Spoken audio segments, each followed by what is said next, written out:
Hola, ¿cómo están todos y todas? Sean bienvenidos y bienvenidas a este espacio, adelantando las noticias. Soy Diego Pietrafesa y les quiero plantear para el programa de hoy una agenda distinta. Les propongo plantear la calidad de vida en las grandes ciudades y, sobre todo, en la ciudad autónoma de Buenos Aires. Una vida que sea digna de ser vivida, una vida sustentable, que nos permita estar mejor, ¿no? Quitar de nosotros esa fuente de malestar que muchas veces nos abruma, que tiene prioritariamente que ver con lo económico, pero que también afinca en lo que es lo cotidiano. Salir, tomarte un bondi, agarrar la bicicleta, llevar los pibes a la escuela. De todo eso vamos a hablar. ¿Cuándo? En un ratito compartimos nuestros anunciantes y empieza el programa.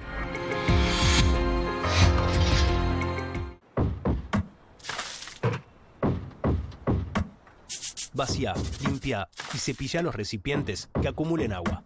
Sin agua estancada, prevenís el dengue. Más recomendaciones en buenosaires.gov.ar/dengue. Buenos Aires Ciudad. Vamos por más.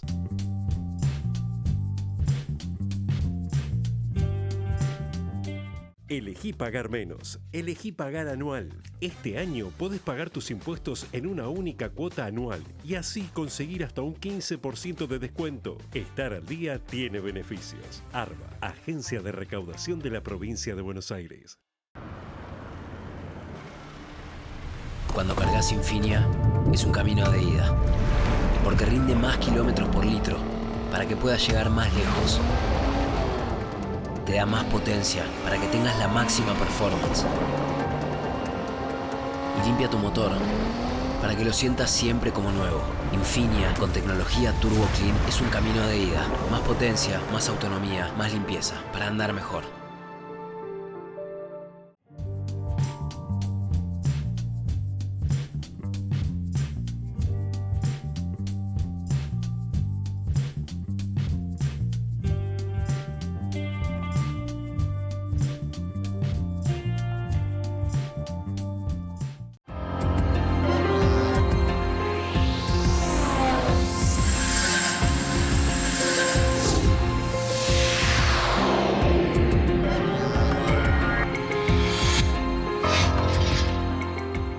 Como les dijimos, estamos hablando de ciudades y de una vida que esté acorde al buen vivir.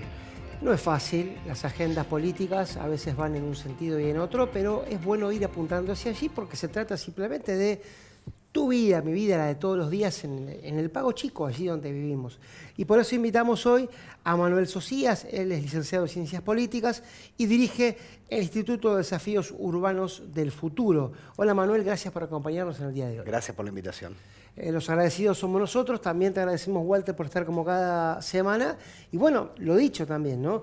Un debate que a veces con las grandes luces de la política y las grandes luces de la agenda se olvida, pero que en realidad tiene que ver con lo más directo que tenemos nosotros, que es, che, ¿cómo vivimos allí donde estamos? Claro, y cómo vamos a vivir no solamente hoy, sino el día de mañana, cómo van a vivir las futuras generaciones. Vivimos corriendo, ¿no? Y se nos pasan de largo las dificultades, convivimos con ellas y no estamos pensando en las soluciones. Bueno, a un poco es el tema que se aboca nuestro querido invitado de hoy, y con lo que vamos a empezar a analizar, bueno, no solamente acá en la ciudad de Buenos Aires, ¿no? Sino las grandes urbes de nuestro país. Sí, pero cuando decimos el día de mañana nos estamos refiriendo a literalmente el día de mañana, porque mañana y pasado será, Manuel, las jornadas de ciudades y sociedades sostenibles aquí en Buenos Aires, y por eso te quería preguntar en principio que nos cuentes de qué se trata este encuentro. Bueno, a ver, voy a utilizar la introducción que hicieron ambos dos porque me parece que refleja un poco el sentido de la actividad, esta idea de que la política tiene como dos tiempos, ¿no? En general, uno está habituado a consumir la política en términos de lo electoral, el cierre de listas, la chicana, la ventaja, las operaciones, pero la política tiene y debe tener otro tiempo, que es el tiempo de la conversación sobre los temas estratégicos.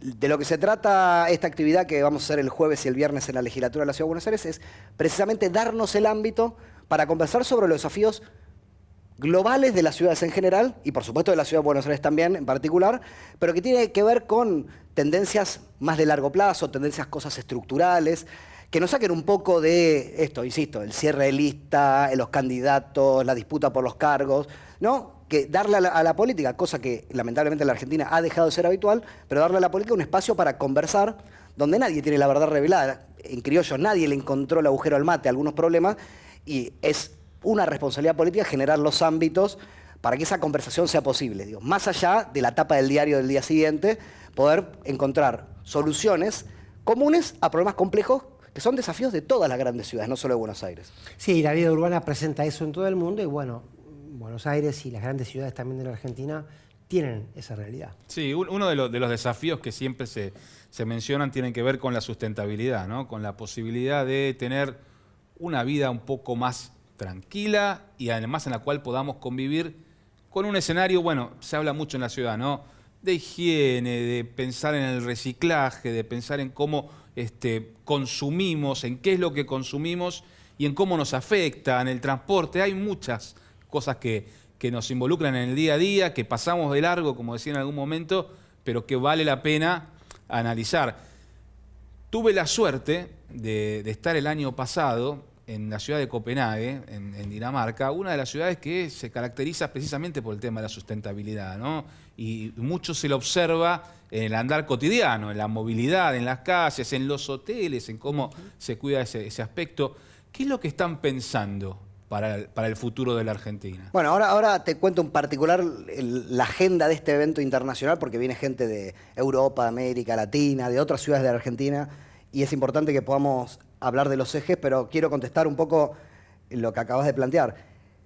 Hay un consenso generalizado que estamos en una situación de malestar generalizado. Sí. Y si uno trata de desandar ese malestar, probablemente las fuentes de ese malestar son fuentes urbanas. Es decir, el malestar del día a día, la fricción del día a día urbano, explica mucho el malestar generalizado que hay en el mundo contemporáneo. En los problemas del tránsito, los problemas de la violencia, los problemas de la inseguridad, los problemas de la convivencia, los problemas de la basura, de la limpieza. Son todos, efectivamente, problemas urbanos.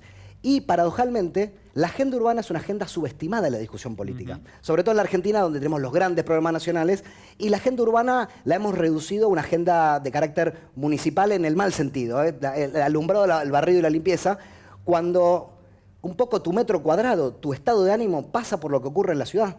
Y la posibilidad de desarrollarte tanto individual como comunitariamente tiene que ver cómo pensemos las ciudades. Hay algo de las ciudades y de la agenda y la discusión sobre las ciudades que está subestimado en la política. Y un poco el sentido de esto que vamos a hacer tiene la búsqueda de poner en el centro de la política la discusión sobre las ciudades, que es en definitiva nuestro medio ambiente, nuestro ambiente donde desarrollamos nuestros vínculos sociales, generamos nuestras oportunidades laborales, desarrollo profesional, etcétera, etcétera, etcétera. En esto particular, que tiene que ver con esto que decía de la sustentabilidad, nosotros hicimos un juego de palabras con, ok, está muy bien pensar ciudades sostenibles en términos del cambio climático, pero estamos en un momento del mundo que también tenemos que pensar cómo hacer sostenibles o sustentables las sociedades. Momentos de mucha fragmentación, de mucha violencia, de bajos niveles de convivencia. Bueno, si la democracia a nivel global está puesta en cuestión, se trata de también generar ámbitos donde la sociedad pueda saldar sus diferencias de forma sensata, razonable, etcétera, etcétera. Entonces, por eso, ciudades y sociedades sostenibles, jugando con ese juego de palabras, de lo que vamos a trabajar, en particular el día jueves y el día viernes, tiene que ver con qué hacemos con los niños y las ciudades. No sé, habremos visto, yo soy padre de 2 nenas de 8 y 10 años respectivamente, la retracción de los niños hacia el celular, la pantalla, que significó en concreto que abandonen el espacio público. Es muy difícil hoy ver chicos y chicas jugando solos de forma autónoma en el espacio público. Es muy difícil, y lo hablo en términos personales, que un padre o una madre se anime a dejar que su hijo de 8 años vaya a hacer una compra sola al almacén, al supermercado, al kiosco, incluso estando en la propia manzana. Hay algo con el tema de la autonomía de los niños que va de la mano y en paralelo a este fenómeno de la hiperdigitalización, donde sobreprotegemos a los chicos en la vida real y los desprotegemos en la vida virtual. Hay una suerte de paradoja bastante elocuente. A los nenes les dejamos que hagan cualquier cosa con el celular o con internet, pero no dejamos que vayan al kiosco solo. Bueno, el diseño urbano también tiene que poder dar una respuesta a eso. Y traemos gente de Bogotá, de Canadá, de Estados Unidos, de Francia, de Viena, que están trabajando cómo pensar las ciudades para que los chicos recuperen autonomía, salgan de las pantallas en términos de que esa retracción que genera ansiedad, soledad, vínculos tóxicos, etc. Y además los exponen a patologías más graves, como la ludopatía infantil y otras cosas más graves incluso. Bueno, hay una suerte de... El antídoto de eso es el retorno a lo real, el retorno al juego libre, el retorno al espacio físico, al juego. Bueno, que los chicos se vuelvan a encontrar una plaza para jugar. Y eso, el urbanismo y el diseño urbano tienen mucho para aportar en eso. No es simplemente le tiremos el problema a los padres y que lo resuelvan como puedan. No, las ciudades tienen que poder diseñarse para que haya condiciones para que los chicos se desarrollen autónomamente en las ciudades. Yo cuando tenía 9 años iba al colegio primario solo en colectivo. Para mí es impensado mandar a mis hijas solo en colectivo. Y probablemente no sea una cuestión de inseguridad estadísticamente concreta, sino es un clima de época, una forma de vivir la vida común que, bueno, nos hizo replegarnos sobre esta cosa de lo individual, de lo digital que nos retrae. Y el otro gran eje que vamos a trabajar tiene que ver con el acceso a la vivienda, fundamentalmente para los jóvenes. Esta idea de que los jóvenes han postergado su emancipación. También cuando éramos jóvenes nosotros, o más jóvenes, pues somos jóvenes, obvio. A los 22, 23, 24 ya estabas pensando en irte de la casa de tu familia. Hoy los chicos están hasta los 30, 30 y pico en la casa de su familia, no por falta de voluntad, sino porque no pueden encontrar un alquiler a precios accesibles, porque el mercado de la vivienda en la Ciudad de Buenos Aires y en otras ciudades del mundo produce viviendas inaccesibles para comprar. Bueno, vienen invitados del resto del mundo para poner en común un problema que es compartido, no es un problema de la Ciudad de Buenos Aires exclusivamente o no es un problema exclusivamente de esta gestión de gobierno o del anterior, es un problema epocal, que la vivienda se volvió un problema de difícil acceso para los jóvenes. Bueno, ¿qué hacen las otras ciudades? ¿Cuál es la imaginación que está dando vuelta para resolver ese problema? Entonces, los niños, los jóvenes, y tiene que ver con cómo garantizamos que sea posible un proyecto de vida para esa generación que ve que la ciudad de Buenos Aires y las otras no le generan oportunidades para resolver estas cuestiones. Así que ese es un poco la agenda del encuentro, con el sentido que decían ustedes. Démosle bola a las ciudades, porque ahí se cocina el malestar que después afecta la legitimidad de la democracia, la vida compartida, la vida común. No, un poco ese es el sentido. A eso iba, Manuel, porque vos, que fuiste legislador porteño también, sabés, como sabemos todos, que en la política, como pasa en nuestras casas también, muchas veces lo urgente le termina ganando lo importante. Y Argentina es un país que hace largo tiempo vive teniendo que atender urgencias. Digamos, estamos en un cuartel de bomberos permanente en donde plantear debates como los que vos estás planteando puede tener, y a veces tiene, no desde la mala fe, sino decir, bueno, todo bien, Manuel, pero antes. ¿Cómo se hace para, sin dejar de ver la urgencia, transmitirle a la clase política y a la sociedad, porque viste que a veces eso también funciona como el huevo y la gallina? Si la clase política ve que la sociedad demanda, le da más bola y viceversa. ¿Cómo haces esa doble concientización de decirle a la clase política, che, denle bola a esto por sí, que es importante, y de decirle a la sociedad, che, aunque no sea urgente, esto para ustedes va a ser determinante también? Bueno, efectivamente, ese es el gran desafío que tiene la clase política frente a la sociedad y frente a sí misma. Es decir, cómo transmitimos que es imprescindible el diálogo político, no como una suerte mero declaración de principios filosóficos, sino por su efecto real y concreto para resolver problemas. Y el problema de la vivienda es un problema tan complejo que si no logramos, por ejemplo, un ámbito de confluencia para conversar entre todas las fuerzas políticas, probablemente no generemos las respuestas que se necesitan para resolver el problema. Entonces, el diálogo político en su dimensión, si se quiere, pragmática, el diálogo político como instrumento nosotros tenemos que poner la política al servicio de la resolución de problemas concretos, no una mera disquisición de carácter filosófico. Y el diálogo político, nosotros tenemos que convencernos primero los que somos militantes o dirigentes políticos, y después a la sociedad. El diálogo político es una herramienta con capacidad de producir resultados concretos. Y la política tendrá que hacerse lugar o hacer lugar a una discusión política que vaya más allá del cierre de listas. Yo sé que es muy tentador para los que estamos en la política estar con el calendario electoral que dice cuándo hay que presentar la alianza, cuándo hay que presentar la lista. Bueno, eso probablemente haya sido la razón por la cual la política tiene la crisis de legitimidad que tiene frente a la sociedad. Porque la sociedad mira pasmado o pasmada que lo único que discuten los dirigentes políticos son sobre espacios políticos, sobre cargos, sobre elecciones, etc. Y no están discutiendo sobre los problemas. El problema de los niños y la autonomía y los celulares es la conversación que está en el WhatsApp de todos los grupos de madres y padres de los colegios. Están hablando qué hacemos con los celulares porque no quiere jugar, no quiere ir a la plaza, no hace deporte, no tiene amigos, le hacen bullying. Bueno, si ese no es el problema de las familias, ¿dónde está? Ese es el problema de las familias.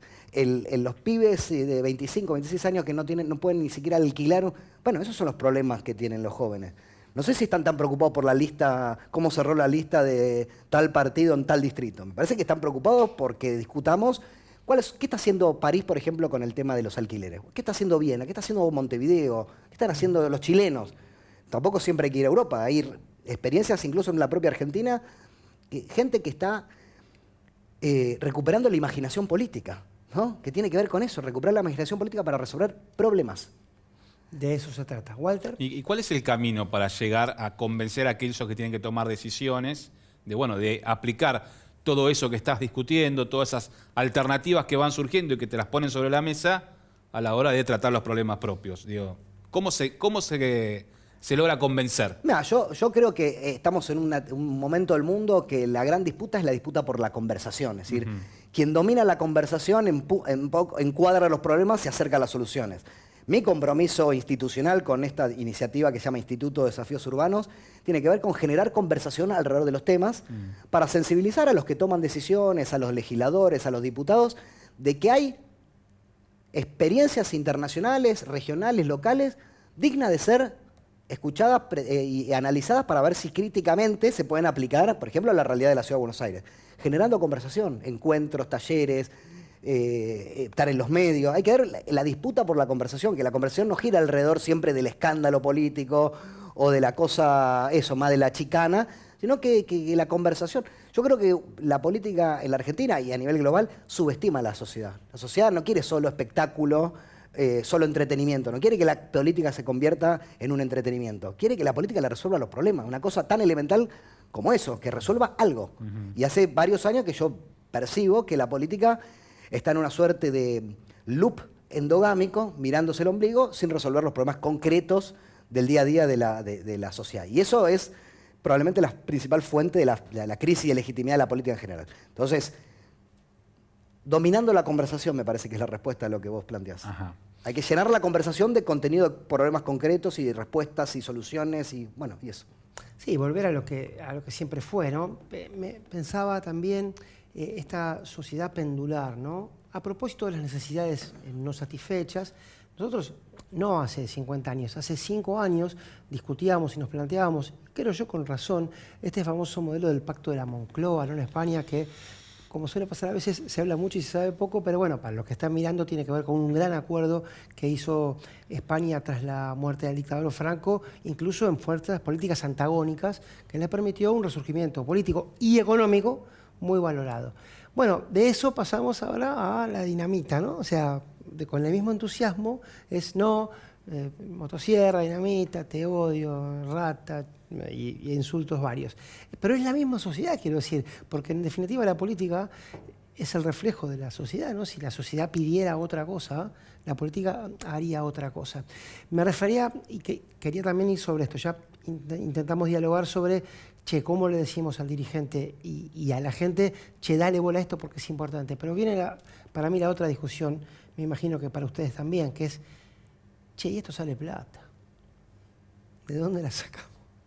Bueno, a ver, parte de la imaginación política tiene que ser encontrar respuestas presupuestariamente factibles, en el sentido de que no se puede pensar la política y la respuesta de la política sin restricción presupuestaria, ¿no? Por ejemplo, si hay que encarar el problema de la vivienda, hay que encararlo encontrando una articulación público-privada que, por ejemplo, haga sustentable la respuesta a ese problema, porque tampoco se trata de decir cuál es la resolución al problema habitacional. Bueno, que el Estado construya viviendas para todos. Bueno, eso no va a ocurrir, fiscalmente es imposible de resolverlo. Bueno, hacer política en serio significa asumir que existe una restricción presupuestaria y que hay que encontrar una articulación, en este caso, en el tema de la habitacional, una articulación público-privada donde se produzcan viviendas más accesibles, porque el Estado pone algo, el privado pone algo, bueno, una cuestión de virtuosismo entre la articulación público-privada. Resolver problemas cuesta plata, o sea, pero no necesariamente cuesta tanta plata como para hacerlo imposible de hacer. Me parece que Se trata de eso, la imaginación política al servicio de resolver los problemas, consciente de las restricciones que uno tiene cuando resuelve, ¿no? Está claro. Walter. Imagino que muchos de los que nos están viendo y te están escuchando deben decir, y la verdad sí, esos son problemas que necesitamos atender, ¿no? El de los chicos con los celulares, el de los jóvenes que no pueden conseguir vivienda. ¿Cómo hacen para participar? ¿Cómo hacen para formar parte de esa masa crítica en la cual, bueno, ustedes están trabajando para poder instalar estos temas? Bueno, en principio, viniendo el día jueves y el día viernes al encuentro acá en la legislatura de la Ciudad de Buenos Aires, que es a partir de las 9 de la mañana y todo el día, muchos paneles, invitados internacionales de todo tipo y color, que son muy interesantes, y después acercándose a la legislatura, acercándose a este ámbito que se creó por un acuerdo entre el oficialismo y la oposición, que es este ámbito de desafíos urbanos, que tiene el sentido de conversar con la sociedad acerca de estos problemas que no son imputables, con nombre y apellido, no son imputables a Jorge Macri, ni a Larreta, ni a Mauricio Macri. Son problemas globales que solo pueden encararse en la medida que exista efectivamente un diálogo entre la política institucional y la sociedad para capturar esos problemas que están circulando en la sociedad. La legislatura es, contrariamente a lo que la gente cree, un ámbito de puertas abiertas. Cualquier ciudadano y ciudadana puede entrar a la legislatura, ir a visitar a un diputado, no hay seguridad o hay seguridad muy, muy básica, pueden acercarse a este instituto para armar espacios de conversación. La verdad, hoy, y lo digo siendo de la oposición, hoy la legislatura está conducida por un diputado del oficialismo, se llama Matías López, que es un dirigente que promueve estos ámbitos permanentemente. Y te lo dice alguien que viene del partido opositor, del espacio opositor, pero también es de buen militante reconocer lo que hacen. Y la verdad es que la legislatura es un ámbito de puertas abiertas. La sociedad tiene que animarse a participar, a entrar, a exigir, a demandar, a traer ideas, porque creo que hay agua en la pileta como para que esa conversación entre la política institucional y la sociedad efectivamente exista. Manuel, te agradecemos mucho. Al contrario, muchas gracias por la esta invitación. mañana vamos a reflexionar sobre esto. Walter, gracias a vos, pero no te despedimos a vos y ustedes tampoco. Una pausa y después volvemos.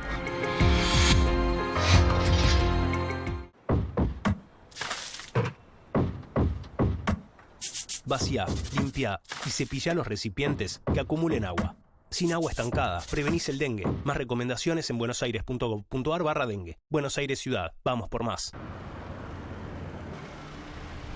Cuando cargas Infinia, es un camino de ida.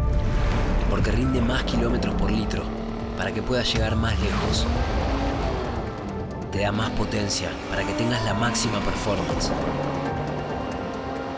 Y limpia tu motor para que lo sientas siempre como nuevo. Infinia con tecnología Turbo Clean es un camino de ida. Más potencia, más autonomía, más limpieza para andar mejor.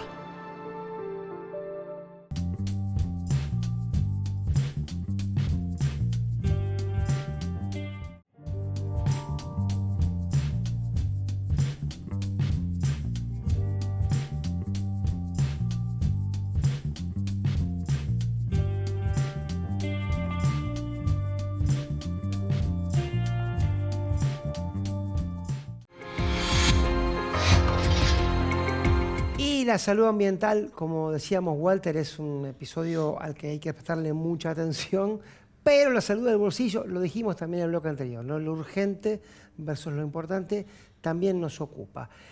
La vuelta de Milei de Estados Unidos, una foto entre unos 7 u 8 minutos reunidos con el presidente norteamericano, pero parece que no mucho más. Poco para lo que se esperaba en materia económica. ¿A qué me refiero? Claramente la nota política la iba a dar, ¿no? Porque había sido invitado a una reunión conservadora en la cual iba a ser uno de los disertantes previo a la presentación de Trump, con lo cual sabíamos que la foto iba a estar y que el ida y vuelta y los buenos gestos de Trump hacia Milei iban a existir. De hecho, se llegó hasta una invitación a la Casa Blanca dentro de unos meses, algo que termina de conformar esa relación que quiere tener él con el gobierno de los Estados Unidos.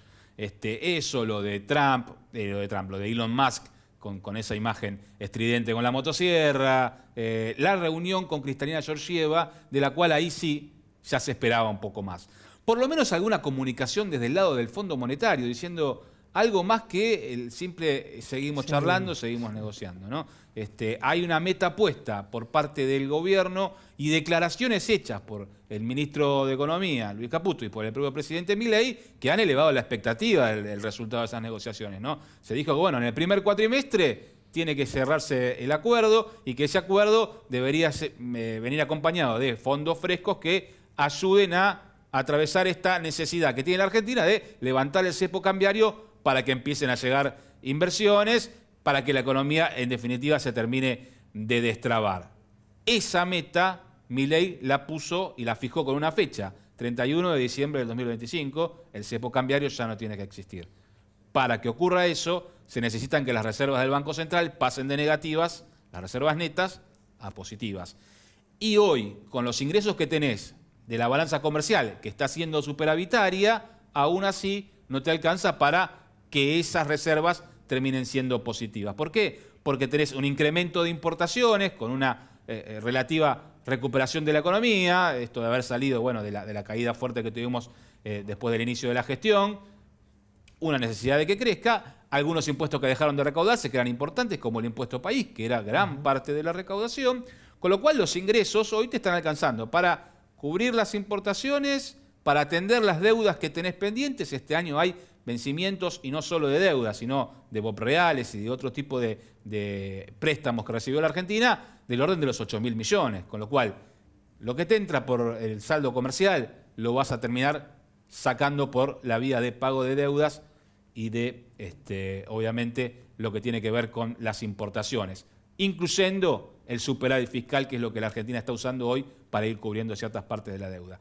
Para salir del cepo, para reforzar la reserva del Banco Central, necesitas fondos frescos. Y los fondos frescos, hoy por hoy, el único que aparece en el horizonte que te los puede observar, te los puede dar, es el Fondo Monetario, porque la Argentina no tiene acceso al mercado de crédito, teniendo en cuenta que todavía tenemos un riesgo país, que si bien ha bajado, está por encima de los 700 puntos, y para poder salir a pedir préstamos, para poder salir a pedir dinero a los inversores externos, tendrías que pagar una tasa de más de 2 dígitos, con lo cual no sería un buen negocio para la Argentina. Walter, estaremos atentos, hay vencimientos, en principio hasta abril más o menos llegamos con el agua que nos deja respirar. Sí. Después de abril. A mediados de año, según el gobierno, tiene cubiertos esos vencimientos. Después habrá que ver. Bueno, estaremos acá con salvavidas, acomodo de lugar. Esperemos que bien. Gracias, Walter. A vos. Y gracias a ustedes. Será así todo sale bien hasta la semana que viene.